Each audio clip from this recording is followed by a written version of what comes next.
Well, here we go.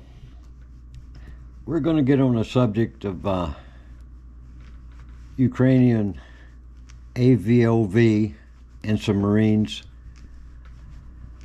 hiding in the steel plant. I've seen two videos from two different supposedly leaders, one from the Marines and one from AVOV, that they have civilians in the plant. On two different videos they only showed their mug just about like I'm doing right now. But if they had civilians there, they'd want the world to see them. So why didn't they do some panning around and show us some of those civilians, if there's any there? My opinion is they're full of crap, typical Ukrainian AVOV style. I don't believe there's any there. I think it's just a way to try to get the Russians to be on the cautious side. But Russia's been pretty good. Hell, they've been at least 2-3 days trying to get the civilians out of there without harm. They've even been trying to get the military people and AVOV out of there to surrender and live. Though the separatist people might have a few problems with the AVOV troops. It's been, you might say, killing them and putting them to hardship for 8-9 years. So I have an opinion some of those separate people would want to sort of get even with those people. And then the fact, oh man, there's 100,000 people trapped in Mariupol. Not in the city. If there's civilians there, they're out of the city. Oh, there could be a few hiding.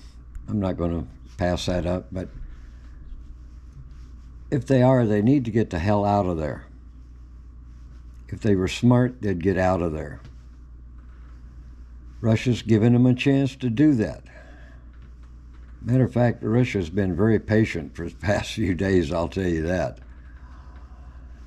But how long are they going to be patient? They can't be patient forever. So I assume that they're going to be doing something here pretty quick. And I heard this news thing that MiG-29s are going into Ukraine. Now that's interesting. I'd like to know how in the hell they're going to get in there. Because I damn well know that Russia would not tolerate that crap. But like I say, there's been a lot of NATO, EU, USA shipping all kinds of freaking weapons into Ukraine. I still have a problem on how they're getting them in there. And that Zelensky. God, man, I've just about had enough of that creep. He is responsible for all the damage, all the killing in Ukraine. All because of the southern part of those lousy mercenaries Ukraine's been paying to keep them down there. Try to punish the Russian people down there. But one thing he's good at, he's good on putting his face in front of a lousy camera. The actor he is, of course. But all he talks about, we will fight to the end. We. I've yet to see that turkey pick up his AK and go down there where the fighting is. He's a dirtbag like the rest of them. Same with all his mayors and governors. Hell, they're out of the cities, man. They're safe. They're playing it cool. And if Russia decided to start picking on a few government buildings in Kyiv, believe me, Zelensky would be out of there in a flash. He'd be over in Poland, nothing flat. Boy, I'd really love to see him pick up his AK and go down there and fight. But like I say, he's just a big mouth.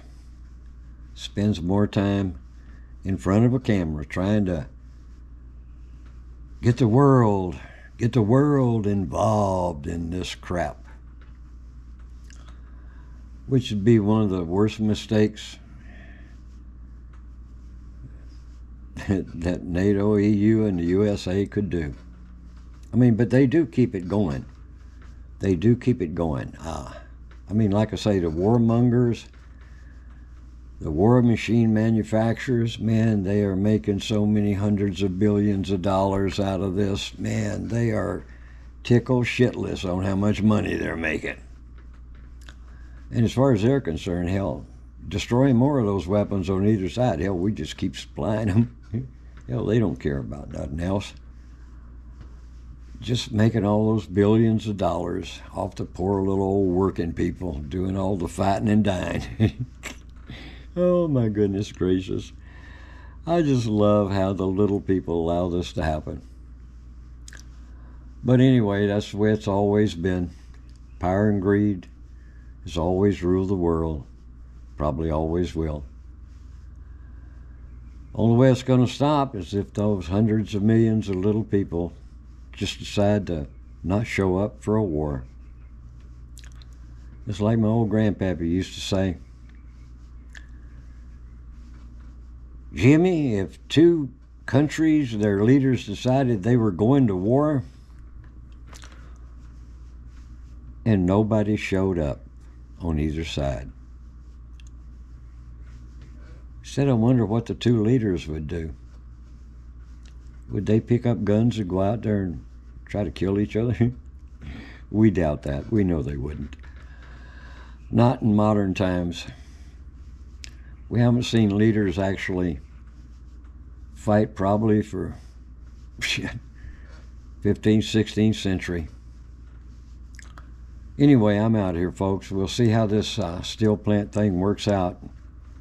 See how long the Russians can hold their patience. All right, folks, have a good day. I'm out of here.